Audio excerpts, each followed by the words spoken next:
نحمده ونصلي ونسلم على رسوله الكريم أما بعد فأعوذ بالله من الشيطان الرجيم بسم الله الرحمن الرحيم والصلاة والسلام عليك يا سيدي يا رسول الله وعلى آلك وأصحابك يا سيدي يا حبيب الله در بیان مجاہدت نفس۔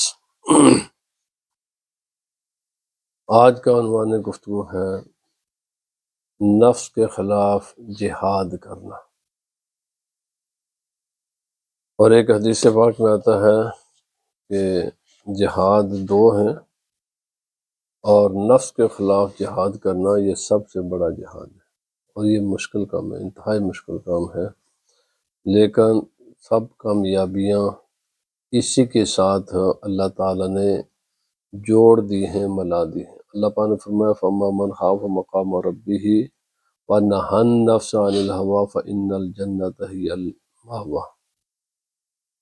وہ آدمی جو اللہ سے ڈرے اور نفس کو بچائے، روکے ان چیزوں سے کہ جن سے اللہ نے اس کو جو کام کرنے کی جن چیزوں کی اجازت نہیں ہے، وَنَهَى النَّفْسَ عَنِ الْهَوَىٰ، ہوا سے بچائے، روکے نہ، تو ہوائے نفس سے روکنا، فَإِنَّ الْجَنَّةَ هِيَ الْمَأْوَىٰ، اس کا ٹھکانہ ہے جنت۔ جو نفسانی خواہشات کی پیروی کرے اس کے لیے جنت نہیں ہے بھائی۔ وَاتَّبَعَ هَوَاهُ فَتَرْدَىٰ، قرآن حکیم میں اللہ پاک نے فرمایا کہ ان لوگوں نے نفسانی خواہشات کی پیروی کی، حتیٰ کہ اس نفس نے ان کو پستی کے سب سے نچلے گڑھے میں جا پھینکا۔ نفسانی خواہشات کی پیروی انسان کو تباہی و بربادی کے نچلے گڑھے میں پھینکتی ہیں۔ قرآن مقدس نے اس مسئلے کو بہت تفصیل بیان کیا ہے، نفسانی خواہشات کی۔ فرمایا فَخَلَفَ مِن بَعْدِهِمْ مَا خَلْفٌ أَضَاعُوا الصَّلَاةَ وَاتَّبَعُوا الشَّهَوَاتِ فَسَوْفَ يَلْقَوْنَ غَيًّا، یہ درس میں پہلے دے چکا ہوں۔ وہ پہلا چیز کہ جس نے انسان کو راہ ہدایت سے پھیرا، اور آہستہ آہستہ انسان کفر میں داخل ہو گیا، اور پھر یہ کفر آج تک ہی ہے۔ حضرت آدم علیہ السلام کی اولاد کافر نہیں تھی، کئی ہزار سال تک لوگوں میں کفر نہیں آیا، وہ مومن تھے کئی ہزار سال تک۔ یہ کوئی چھوٹا عرصہ نہیں ہے، بڑے ایک لمبے عرصے تک لوگ صرف مومن رہے۔ سب سے پہلی چیز جس انسان نے یعنی جس چیز نے انسان کو کفر کی طرف لے کر گئی ہے نا، وہ نفسانی خواہشات کی پیروی ہے۔ وَاتَّبَعُوا الشَّهَوَاتِ، شہوات کی انہوں نے پیروی کی، اور شہوات کی پیروی میں سب سے پہلی چیز کیا تھی؟ سستی۔ فَخَلَفَ مِن بَعْدِهِمْ مَا خَلْفٌ أَضَاعُوا الصَّلَاةَ، ان کے بعد ایسے لوگ ہیں کہ جنہوں نے نمازوں کو ضائع کرنا شروع کر دیا۔ مجھے ایک دن نماز نہیں پڑھی تو کیا ہو گیا؟ کچھ بھی نہیں ہوا، چلو کل بھی چلو آج بھی نہیں پڑھی تو کیا ہوگا؟ او بھائی، جن وہ سمجھتے تھے کہ شاید نماز چھوڑنے سے کوئی ہتھوڑا پڑے گا سر کے اوپر تو ہمیں بڑی تکلیف چوٹ لگے گی، تو ہم پھر کل پھر پڑھ لیں گے، تو جب کل نہیں پڑھی تو آج بھی نہیں پڑھی، تو آہستہ آہستہ آہستہ آہستہ لاپرواہ ہو گئے، سست ہو گئے۔ حالانکہ انہیں یہ تو شعور ہونا چاہیے تھا نا بھائی، یہ دنیا کی زندگی میں برائی یا نیکی کرنے کا صلہ فوراً نہیں ملتا، اور گناہ اور برائی کرنے کا بھی سزا فوراً نہیں ملتے۔ ان دونوں کاموں کے لیے اللہ تعالیٰ نے اگلی دنیا بنائی ہوئی ہے، لیکن انہوں نے آج بھی لوگ کیا ہوگا؟ کچھ بھی نہیں ہوتا۔ تو یہ جو ذہن ہے نا، کچھ بھی نہیں ہوتا، آہستہ آہستہ انسان کو پھر کفر کی طرف لے کر جاتی ہے۔ پہلے نمازیں لایا، پھر کچھ بھی نہیں، پھر سوچتا جا کچھ بھی نہیں، یہ ویسے مولویوں نے باتیں بنائی ہوئی ہیں، یہ ان باتوں کی کوئی حقیقت نہیں ہے۔ تو اللہ پر فرمایا وَالَّذِينَ جَاهَدُوا فِينَا لَنَهْدِيَنَّهُمْ سُبُلَنَا وَإِنَّ اللَّهَ لَمَعَ الْمُحْسِنِينَ، جو لوگ ہماری راہ میں جہاد کرتے ہیں، مانا کیا؟ کوشش کرتے ہیں، آپ نے نفسانی خواہشات کی پیروی نہیں کرتے، وہ اللہ سبحانہ و تعالی اور رسول اللہ صلی اللہ علیہ وسلم کی ارشادات و فرمودات کی پیروی کرتے ہیں، نفسانی خواہش کی نہیں کرتے۔ جو اللہ رسول کا حکم ہے، میں ابھی اسی گزشتہ ہفتے میں ایک شادی میں تھا تو وہاں پر ایسی واحیات، تو میں نے چونکہ مجھے پتہ نہیں تھا، جانے کے بعد پتہ چلا تو میں نے انہیں لا کر ٹیبل پر منع کیا، تو بہرحال وہ تو ایک الگ مسئلہ ہے۔ تو وہاں پر جو احباب میرے ساتھ بیٹھے ہوئے تھے کہنے لگے جی، میں نے کہا یار یہ آپ کے رشتے دار ہیں تو ان کو منع کیا کرو ان کاموں سے۔ یہ کہتے ہیں جی تمہارے پاس پیسہ نہیں ہے نا تب تم ہمیں منع کرتے ہو، ہمارے پاس چونکہ پیسہ ہے تو اس لیے۔ میرے بھائی، یہ وہ کافرانہ سوچا، کافر بھی ایسے ہی کہا کرتے ہیں۔ اب پورا قرآن حکیم پڑھ کر دیکھ لو، رسول اللہ صلی اللہ علیہ وسلم کے حدیث پڑھ کر دیکھ لو، پوری اسلام کو پڑھ کر دیکھ لو، کافر بھی اسی قسم کے اہل ایمان کو تانا دیا کرتے تھے۔ اس لیے اس دنیا کی زندگی میں پیسے پر، صحت پر، ان سب چیزوں پر اترانا یہ چھوڑ دو۔ میں بالکل صحیح عرض کر رہا ہوں، یہ قرآن حکیم کے بڑے واضح ارشادات ہیں، رسول اللہ صلی اللہ علیہ وسلم کے بڑے واضح ارشادات ہیں، بزرگان دین نے بہت واضح تعلیم دی ہے کہ نفسانی خواہشات کی پیروی یہ تمہیں تباہی و بربادی کی طرف لے جاتی ہے۔ اگر خدا نے دولت دی تو اس کا معنی یہ کہ تم حرام کام کرو گے، تم کفریہ کام کرو گے، شرکیہ کام کرو گے۔ اسی چیز کا نام کفرانی نعمت ہے۔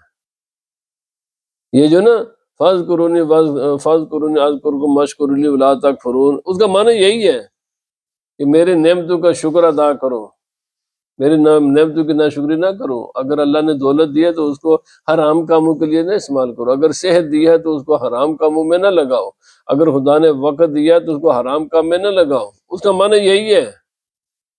زبان سے شکر نہیں ہوتا، صرف عمل سے شکر ہوتا ہے۔ بہرحال تو اب مجاہدہ نفس یہ کامیابی کی چابی ہے۔ کامیابی کا دروازہ نہیں کھلتا جب تک انسان یہ چابی اپنے ہاتھ میں لے گا۔ اب دو چیزیں ہیں، سب سے پہلے یہ کہ قانون قدرت ہے، روزانہ ہم دیکھتے ہیں کہ کسی بھی چیز کو سنوارنے کے لیے، خوبصورت بنانے کے لیے، زیب و زینت اس میں کرنے کے لیے، اس کے زیب و زینت کے راہ میں جو رکاوٹیں ہوتی ہیں نا انہیں پہلے ہم ختم کرتے ہیں۔ زیب و زینت اور اس پر جو چیزیں لگائی جاتی ہیں نا ایکسٹرا، وہ بعد میں ہوتی ہیں۔ یہ بالکل عام سا قانون ہے۔ ہم وضو کرتے ہیں تو استنجا پہلے کرتے ہیں، جو جسم کے ساتھ نجاست لگی ہوتی ہے اس کو پہلے دور کرتے ہیں، اس کے بعد جا کر ہم وضو کرتے ہیں۔ یہ دیوار کو پینٹ روغن کیا گیا تو اس کے اوپر جو پہلے تھے نا، جو رف تھا اور داغ دبے جو بھی، یہ پہلے اس کو ختم کیا، اس کے بعد اس کے اوپر پینٹ کیا ہے۔ یہ جو سالن یا کسی قسم کا بھی داغ دبا کپڑے پر لگا تو اس کو پہلے ختم کیا جاتا ہے، اس کے بعد استری کی جاتی ہے۔ روزانہ ہم سبزیاں، ترکاریاں، روٹیاں جو کچھ کھاتے ہیں، اور بھائی کیلا کھاتے ہیں نا تو چھلکا پہلے اتارا جاتا ہے کیونکہ وہ کھانے والی چیز نہیں ہے، اس کے بعد اندر کا گودا کھاتے ہیں۔ بادام کو توڑ کر جو اوپر والا ہے اس کو پہلے توڑ کر ہلا کرتے ہیں، بعد میں اس کے اندر کھاتے ہیں۔ مقصد میرے کہنے کا مقصد یہ قانون قدرت ہے، فطرت ہے، ایک آسان سی بات ہے کہ جو عیب ہوتا ہے نا اس کو پہلے دور کرنا ہے، اس کے بعد اس کے اوپر زیب و زینت، پھل پھول بوٹے خوبصورتیاں لگائی جاتی ہیں۔ ایسا کبھی دنیا میں نہیں ہوتا کہ تیرے کپڑے کے اوپر سالن کا داغ ہے، تیل کا داغ ہے، مٹی کا داغ ہے، کسی قسم کے میل کے چائل اور تو کپڑا استری کرے۔ ایسے استری کرنے کا کچھ فائدہ نہیں ہے۔ نفس بھی ایسے ہی ہے، اس کو بھی بعض چیزوں سے پہلے روکنا ہے۔ وہ داغ ہیں، وہ عیب ہیں اس نفس کے لیے۔ اس کے بعد پھر اب اللہ کا ذکر کر، اب اس کے پر یہ نیکی کی کام کر۔ اور آدمی کہ نہیں، جیسے کل کہتے ہیں جی اسی تے جناب ساڈیاں نظریں ہی چنگیاں نے، اسی ساڈے دل اور جب بھائی تیرا ظاہر جب تک پاک نہیں ہوگا، باطن کی پاکی کا دعویٰ کرنا سوائے سرکشی کے اور جہالت کے کچھ بھی نہیں ہے۔ تو جب اللہ رب العزت سے اور قانون فطرت سے بھی تو بڑا ہو گیا ہے، پھر روزانہ پہلے کیلا کھایا کر، بعد اس کے بعد چھلکا اس کو اللہ کیا کر۔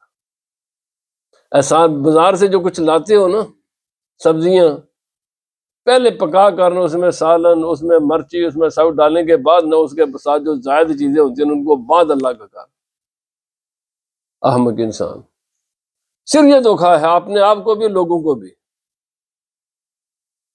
جب قانون فطرت شریعت بالکل فطرت کے مطابق ہے، جب دنیا کے ہر کام میں ہم داغ دھبے پہلے دور کرتے ہیں، زیب و زینت اس کے بعد کرتے ہیں، ہر چیز میں، دنیا کے ہر چیز میں ایسے ہی ہے۔ کوئی مجھے ایسی چیز دکھا دو نا کہ زیب و زینت بعد میں پہلے کریں اور داغ دھبے اور جو چیز اس کے منافی ان کو دور بعد میں کریں، ایسے ہی یہ چیز ہے۔ انسان کی شخصیت، انسان کا نفس، انسان کی پرسنالٹی کو بھی، اس کے بھی دو حصے ہیں۔ ایک ہے انسان بیسیکلی عیبوں سے بھرپور ایک گندگی کا یہ ڈھیر ہے۔ ایک میں نے پہلے عرض کیا، یہ ہر اعتبار سے گندگی کا ڈھیر ہے، ہر اعتبار سے۔ مار جائے تو اس سے بری کسی چیز کی بدبو نہیں ہے۔ جتنی بدبو انسان کے جسم سے آتی ہے نا، اس سے زیادہ کسی چیز کی زیادہ بدبو نہیں ہوتی۔ گندگی کا ڈھیر ہے یہ۔ اچھا، اب دوسری ہے کریکٹر، کردار ہے نا، اخلاق ہے نا، مینرز ہے نا۔ یہ جب شیطانیت کی طرف بڑھتا ہے نا تو شیطان کو بھی اپنے پیچھے چھوڑ دیتا ہے۔ جانوروں سے بھی اللہ پاک نے فرمایا اولئک کالانعام بل ھم اضل، یہ جانور ہیں بلکہ جانوروں سے بھی بدتر ہیں۔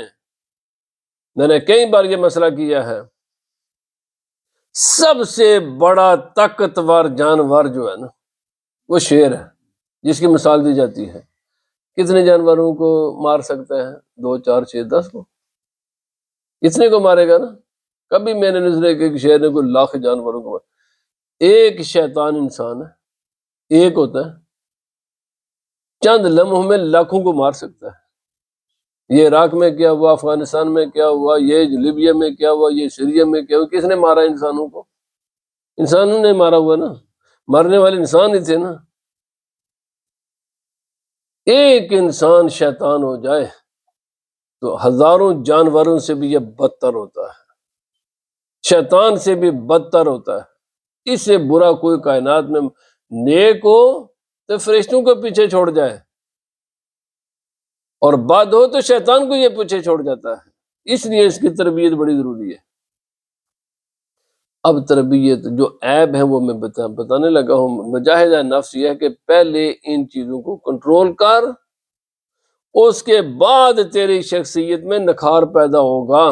جب تک تو ان چیزوں کو نہیں چھوڑے گا نکھار نہیں آ سکتا، انسان خوبصورت نہیں بن سکتا، انسان نہیں بن سکتا، بلکہ وہ جانور ہوتا ہے، بلکہ جانور سے بھی بدتر ہوتا ہے وہ انسان۔ فرمایا نفس نہ تما کشت الا بسے چیز کیوں بگویم یادگیرش اے عزیز۔ فرمایا تم نفس کو نہیں مار سکتے۔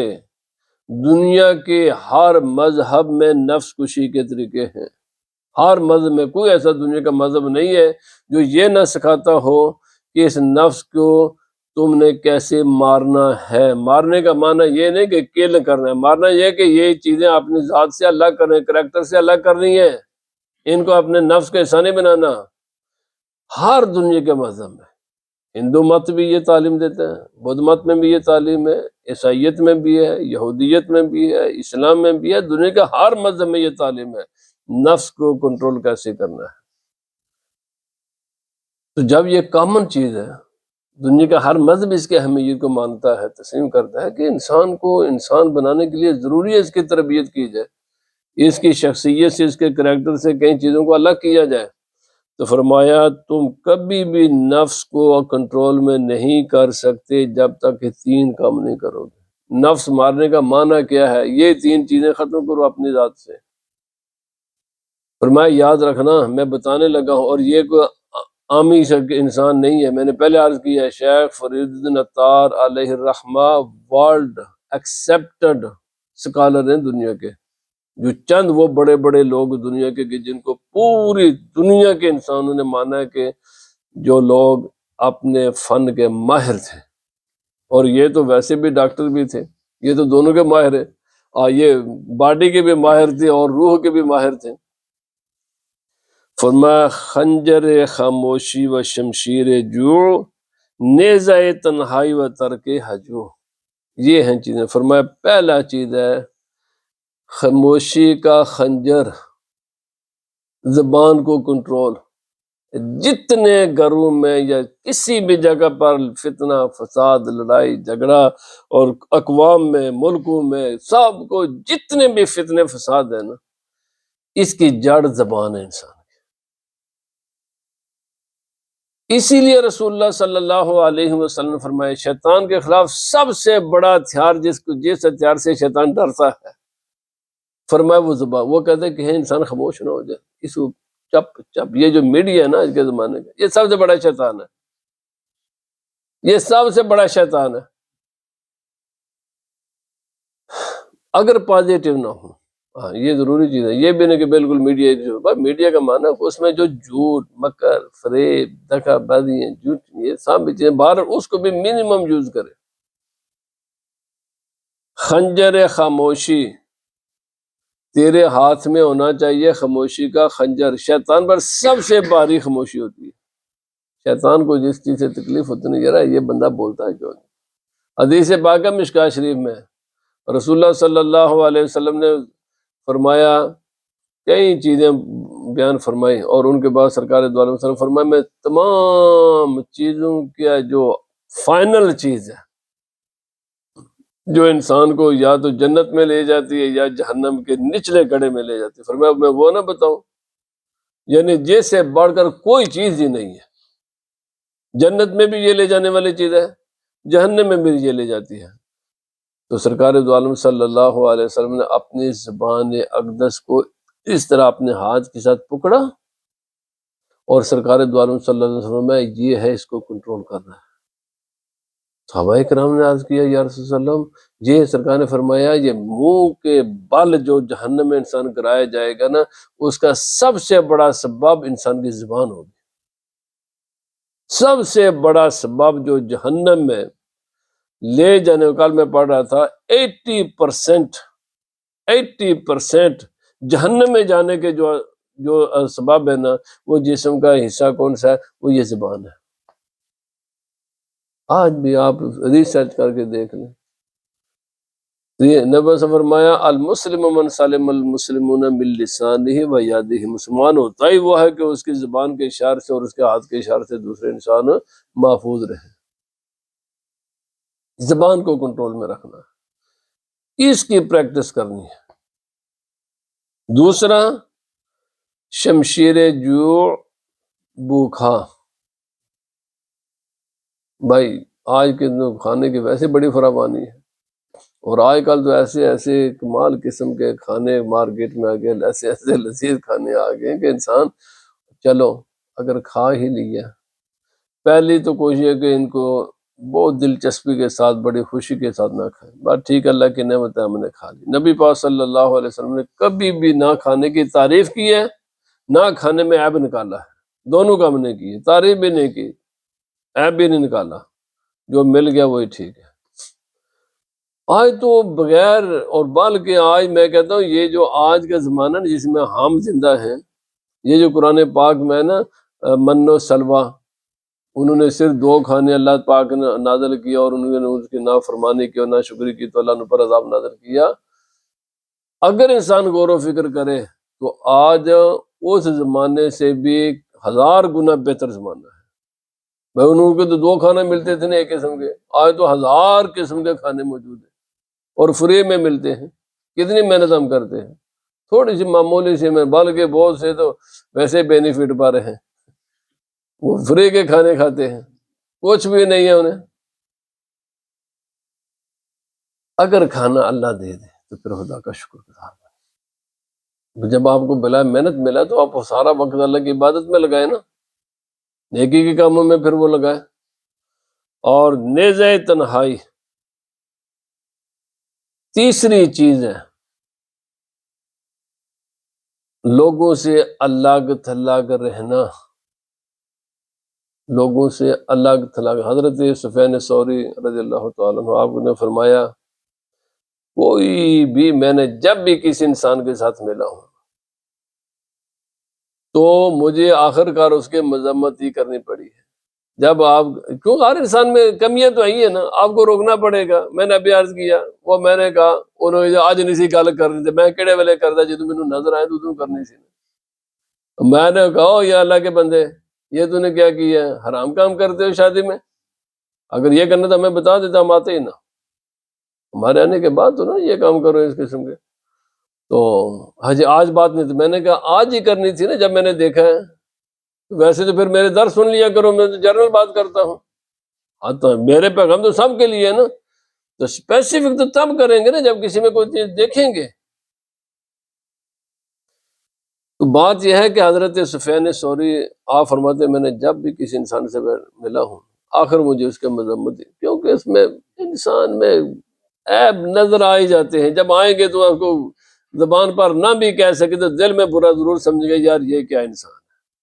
بڑے بڑے انسان جن کے بارے میں میرا اپنا نظریہ ہوا کرتا تھا کہ جب قریب گئے تو وہ نہیں، جو انسان دور سے نظر آتا وہ نہیں ہوتا تو پھر افسوس ہوتا ہے۔ اس لیے بہتر یہ ہے نہ آپ کسی کو دیکھیں نہ کوئی آپ کو دیکھے، نہ آپ کسی کے بارے میں بدگمان ہو نہ کوئی آپ کے بارے میں بدگمان ہو۔ یاد رکھ لیں، سلامتی تنہائی میں ہے، ایمان کی بھی سلامتی ہے، عزت آبرو کی بھی سلامتی ہے، مینٹلی بھی الحمدللہ سکون ہے۔ حضرت عثمان غنی رضی اللہ تعالیٰ عنہ آپ نے فرمایا، اللہ تعالیٰ نے رزق کے 10 حصے کیے، 9 رکھے ہیں ان سے ملنے میں، جب تک، چونکہ رزق تو عوامی سے آتا ہے نا، ایک دوسرے سے میل ملاقات سے رزق کرتا ہے، رزق کا اگر تلاش کرنا ہے تو پھر ان سے رابطے رکھو۔ فرمایا اگر سکون تلاش کرنا، فرمایا اللہ نے 9 حصے لوگوں کے ساتھ ملاقات میں رکھے ہیں، ایک حصہ اسے اللہ کو اگر بھی اللہ دے ہی دیتا ہے۔ اور فرمایا سکون کے اللہ تعالیٰ نے 10 حصے کیے ہیں، 9 حصے تنہائی میں ہیں، ایک حصہ لوگوں کے ساتھ ملا ملاقات سے بھی ہو جاتا ہے۔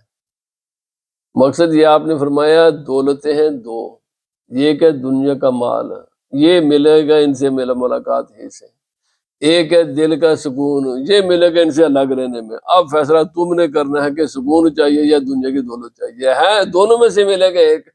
جب ان کے ساتھ رہو گے تو پھر سکون نہیں ہے، پھر پریشانیاں ہیں، اور جب ان سے الگ رہو گے تو پھر دولت نہیں ہے لیکن سکون ہے۔ ہاں ایک چیز ضرور ملے گی۔ تو اس لیے امام غزالی علیہ الرحمہ نے منہاج العابدین میں اس مسئلے پر بہت خوبصورت لکھا ہے، بہت خوبصورت۔ آپ نے فرمایا دیکھ، جب انسان دوسرے انسانوں کے ساتھ رہے گا تو انسان خدا کی پراپر عبادت کر ہی نہیں سکتا۔ کیسے؟ فرمایا اس لیے کہ تیرے پاس ہیں 2 چیزیں، ایک ہے جسم، ایک ہے دل و دماغ۔ جب انسان دوسرے کے ساتھ رہتا ہے تو جسم بھی ان کے ساتھ، دل دماغ بھی ان کے ساتھ۔ اچھا اب جو آگے نماز میں تو جسم تو ان کے ساتھ نہیں ہے پر دل دماغ تو انہیں میں اٹکا ہوتا ہے نا، دل تو انہیں میں اٹکا ہوتا ہے، تو کیسے تو عبادت کرے گا؟ فرمایا عبادت کے لیے لازمی ہے کہ یہ جو تعلقات ہیں لوگوں کے ساتھ ان کو منیمم سے منیمم رکھو، بس اتنا ہی رکھو جتنے اس کی ضرورت ہے، بلکہ ضرورت سے بھی کم کر دو، پھر ہی اللہ کی عبادت کر سکو گے۔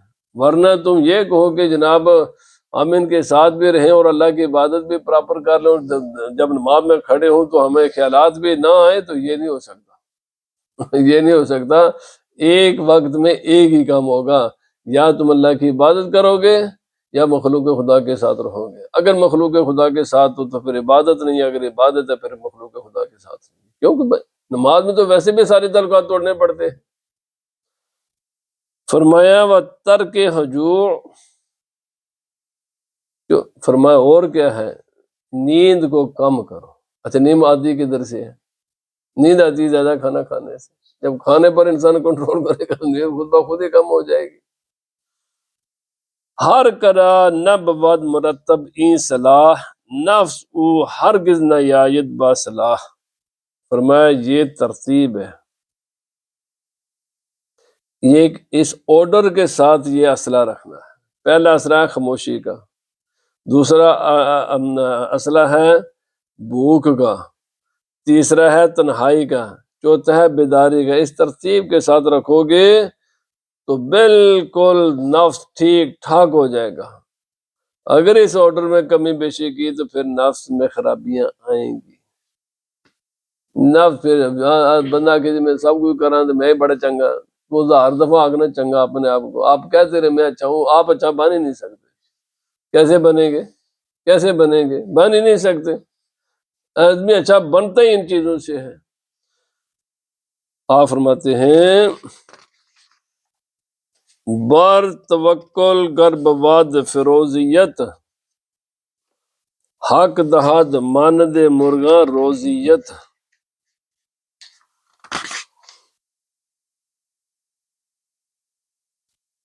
فرمایا چونکہ دل بے یاد اللہت بواد دیو ملعون یارو ہمراست بواد.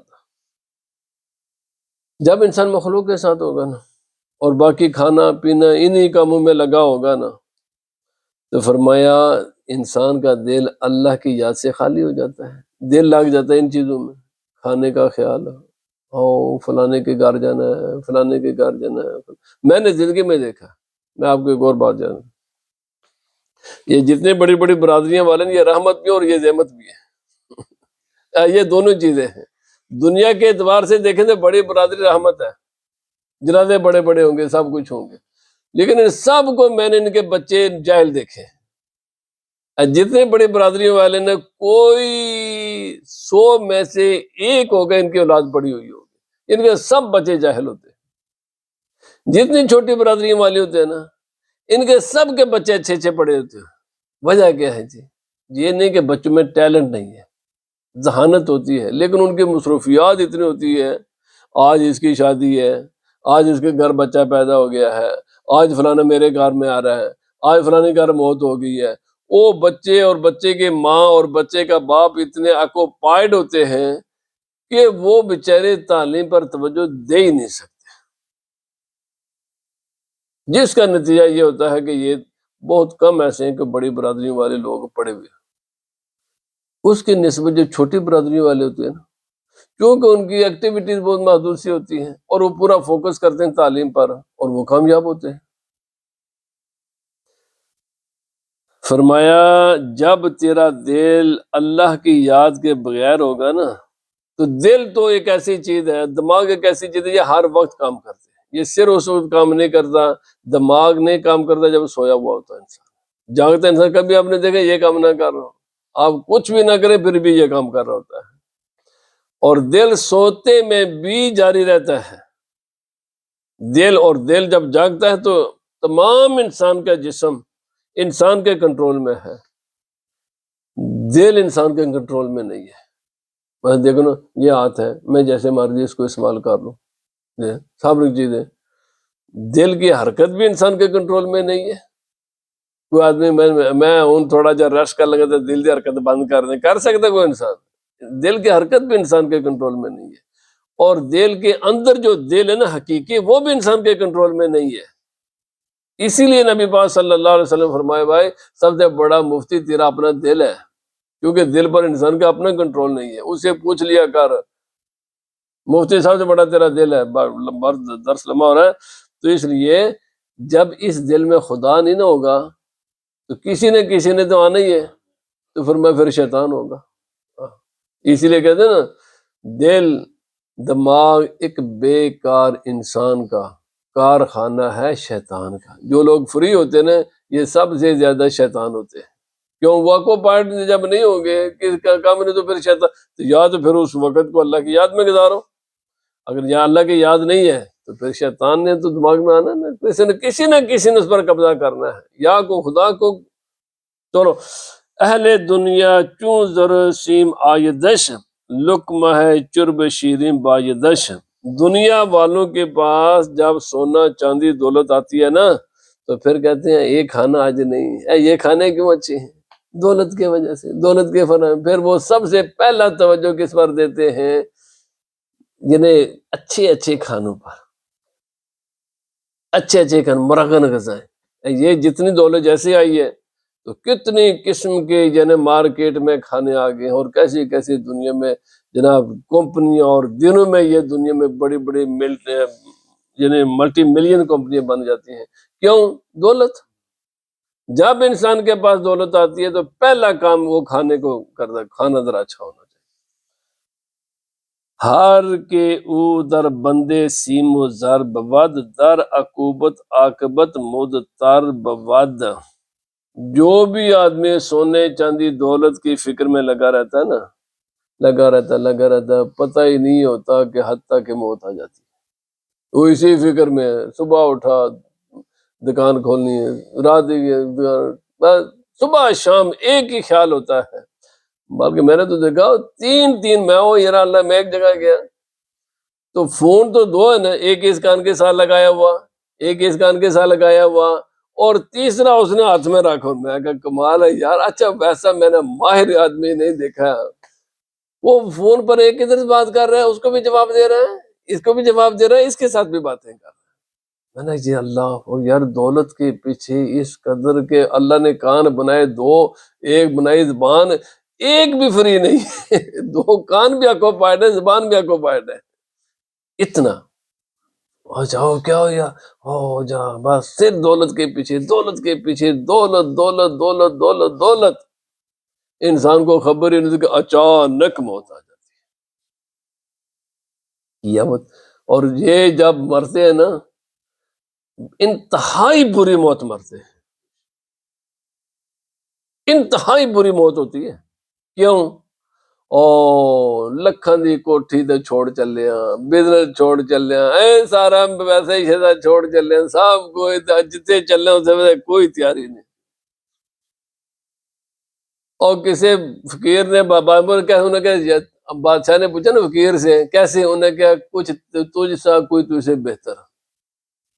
وہ بادشاہ نے کہا یہ کچھ مجھ سا کچھ مجھ سے مجھ سا کیسے ہو گیا، بہتر کے تو بعد میں پوچھیں گے نا۔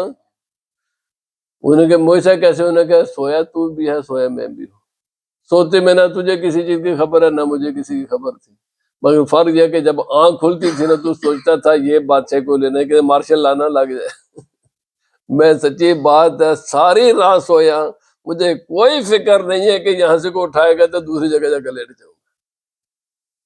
اب بات بہتر اس لیے جب میں مروں گا نا تو مجھے کوئی فکر نہیں پیچھے کیا چھوڑ کر جا رہا ہوں۔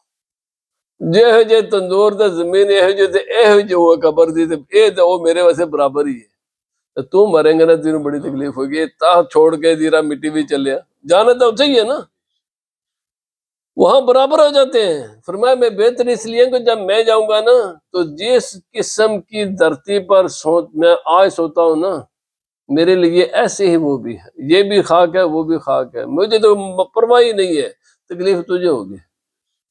جو یہ محال چھوڑے گا اور تاہ چھوڑ کر جب اس خاک پر جائے گا نا، مجھے تو تکلیف، چونکہ میں تو عادی ہوں۔ کے بحر آخرت کارش بواد، از خدا تشریف بسیارش بواد۔ فرمایا جو آخرت کا سوچتا ہے تو اللہ پھر اس کی عزتیں بھی اس کو بڑھاتا ہے۔ باپ ٹائم نہیں ہے۔ مال دنیا خاک ساراں راہ دہند، آخرت پرہیزگاراں راہ دہند۔ مال اللہ تعالیٰ دنیا داروں کو دیتا ہے اور آخرت اللہ نے پرہیزگاروں کے لیے رکھی۔ ہاس شیطان اے برادر دشمنت، غلی آتش خواہد اندر گردنت۔ فرمایا میرے بھائی شیطان تیرا سب سے بڑا دشمن ہے، تجھے اس نے ان کاموں میں لگایا ہوا ہے، آخرت آگ کا توک گلے میں ڈالے گا پھر خوش ہوگا۔ اور قرآن پاک میں پھر شیطان کہے گا اے بندہ ہو شیطان، تو نے کہا بیوقوف کے بچے، مجھے برا بلا کہنے والے، انبیاء کرام کے خدا کے سچے وعدے تو تیرے پاس نہیں آئے، انہیں تو نے چھوڑا اور مجھے مانا، مجھے مت برا بلا کو، وہ اتنے وہ شیطان بھی اس کو آکڑے گا۔ قرآن پاک 13واں سپارہ اٹھا کر دیکھ لیں، شیطان کہے گا مجھے برا بلا کہنے کے بجائے آپ نے آپ کو کہا۔ تیرے پاس دونوں آوازیں آئی تھیں، پتا تھا میں جھوٹا ہوں، تجھے پتا تھا خدا اور خدا کے رسول کے وعدے سچے ہیں، سچے وعدوں کو چھوڑ کر میری جھوٹی باتوں پر تو میں نے مجبور کیا تھا، تو اپنی مرضی سے چلا ہے، خبردار مجھے ایسا ویسا کر۔ فرمایا یہ شیطان کی پیروی کرتا نا، یہ بھی وہاں اس کو ڈانٹے گا۔ مدبر کورب دنیا ورد بہرہ قیز عالم عقبہ بود۔ فرمایا بہت بدبخت ہے وہ انسان جو دنیا کے لیے صبح و شام لگا رہتا ہے، اور اس کے لیے پھر آخرت کا کیا حصہ ہے؟ آخرت فرماتے ہیں اے پسر با یاد حق مشغول باش، واز خلائق دور ہم چوں غول باش۔ فرمایا میرے بچے، میرے پتر، اللہ کی یاد میں مشغول ہو جا، اور مخلوق سے ایسے ہی ڈر جیسے تو جنوں سے اور بتوں سے ڈرتا ہے۔ جیسا نا اے جن ہے، اے گوشت آ گیا، فرمایا جیسا گوشت تو جنت نسنا نا، اس طرح اللہ دی مخلوق تو ناسا، اے تیرے ککھ نہیں دیں گے۔ ہاں نیکوں کے ساتھ لگا، باقی کے ساتھ اتنے لگا جتنا تیری ضرورت ہے، ضرورت سے زیادہ ان لوگوں کے پاس نہ جا، یہ تیرا کچھ بھی نہیں بالکل۔ بس جس نال جتنی جاب ہے اتنی جاب کرو تو اللہ خیر صلی اللہ، باقی جڑا وقت ہے وہ اللہ کی یاد میں لگا، اللہ کی یاد میں لگا، اس کے سوا کچھ بھی نہیں، نہ کوئی پتر ہے، نہ تی ہے، نہ کوئی پرایت ہے، نہ کوئی کچھ بھی ہے۔ دو رشتے کوئی والد ہیں، میاں بیوی کا رشتہ، وہ بھی کوئی انسان کی بچی ہو یا انسان کا پتر ہوگا کیونکہ اللہ پاک فرمائے یہ آپس میں دشمن ہوتے ہیں۔ یا ایھا الذین آمنوا ان من ازواجکم واولادکم عدو لکم، قرآن پاک فرمائے بہت سی ایسے میاں بیوی جو آپس میں دشمن ہوتے ہیں، بہت سی ایسی اولاد ہوتی ہے دشمن ہوتی ہے ماں باپ کے، ماں باپ اپنے اولاد کے لیے بالکل سنسیر ہوتے ہیں، یا میاں بیوی کا رشتہ، باقی یہ سارے مطلبی ہوتے ہیں۔ اللہ پاک ہمیں عمل کی توفیق عطا فرمائے۔ الصلاۃ والسلام